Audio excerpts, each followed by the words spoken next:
Trading करते समय bullish engulfing candle को सही तरीके से कैसे इस्तेमाल करते हैं इसके बारे में जानेंगे। सबसे पहले कुछ बेसिक्स समझते हैं। यहाँ हमें एक रेड कैंडल दिख रही है और उसके राइट साइड में एक बड़ी ग्रीन कैंडल है। ये ग्रीन कैंडल रेड कैंडल को पूरी तरह इनगल्फ कर रही है।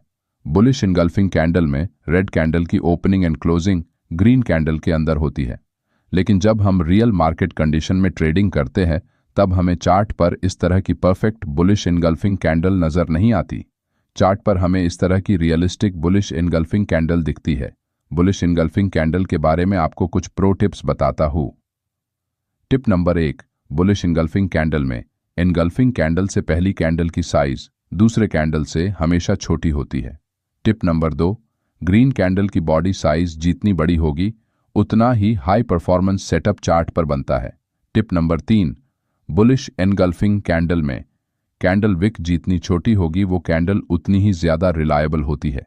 Tip number 4, trending market condition में मूविंग एवरेज का सपोर्ट लेते हुए हैमर कैंडल के साथ बुलिश एनगल्फिंग कैंडल के बाद की गई ट्रेड एंट्री ज्यादा प्रॉफिटेबल होती है।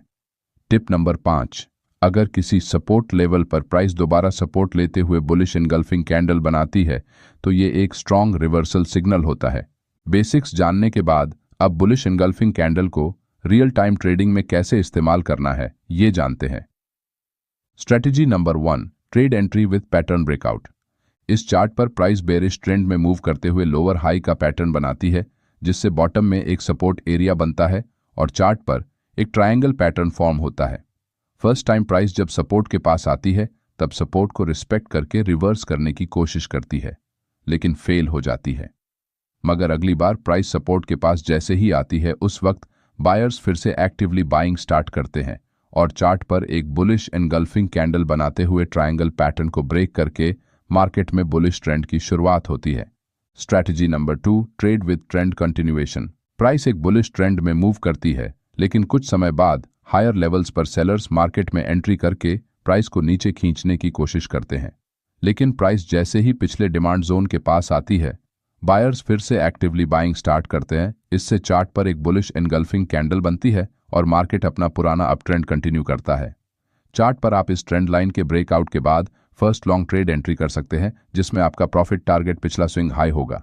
लेकिन प्राइस ऊपर बढ़ते समय एक टाइट रेंज में छोटी छोटी कैंडल बनाते हुए ऊपर बढ़ती है, जहां सेलर्स बार बार प्राइस को नीचे लाने की कोशिश करते हैं, जिससे कैंडल में रिजेक्शन विक बनती है।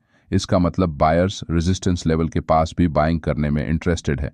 ये एक स्ट्रॉन्ग बुलिश सिग्नल माना जाता है और जब प्राइस इस रेजिस्टेंस लेवल को एक स्ट्रॉन्ग बुलिश एनगल्फिंग कैंडल के साथ एक बार फिर से ब्रेक करती है उस वक्त आप सेकंड लॉन्ग ट्रेड एंट्री कर सकते हैं।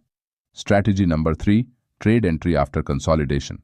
इस चार्ट में प्राइस छोटी रेंज में ट्रेड कर रही है, जिससे चार्ट पर एक कंसोलिडेशन जोन बना हुआ है। यहाँ ऊपर एक रेजिस्टेंस एरिया और नीचे सपोर्ट एरिया बना है। इसका मतलब यहाँ बायर्स और सेलर्स की स्ट्रेंथ इक्वल है, जिससे प्राइस कंसोलिडेट होते हुए एक रेंज में फंस गई है।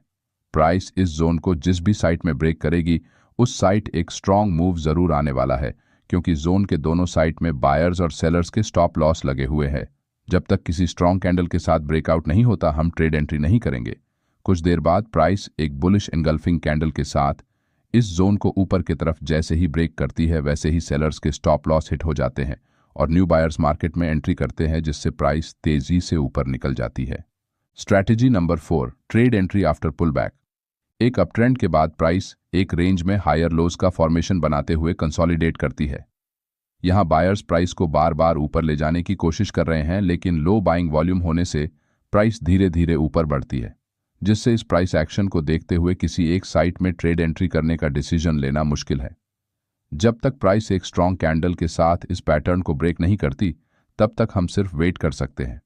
कुछ समय बाद चार्ट पर एक स्ट्रॉन्ग बुलिश एनगल्फिंग कैंडल बनती है, लेकिन यहाँ पैटर्न का ब्रेकआउट नहीं होता। लेकिन कुछ देर बाद ब्रेकआउट के बाद रेजिस्टेंस लाइन के पास पुल बैक लेते हुए चार्ट पर फिर से एक बुलिश एनगल्फिंग कैंडल फॉर्म होती है, जिससे हमें एक क्लियर डायरेक्शन मिलता है। इस कैंडल के क्लोजिंग के बाद हम एक लॉन्ग ट्रेड एंट्री कर सकते हैं।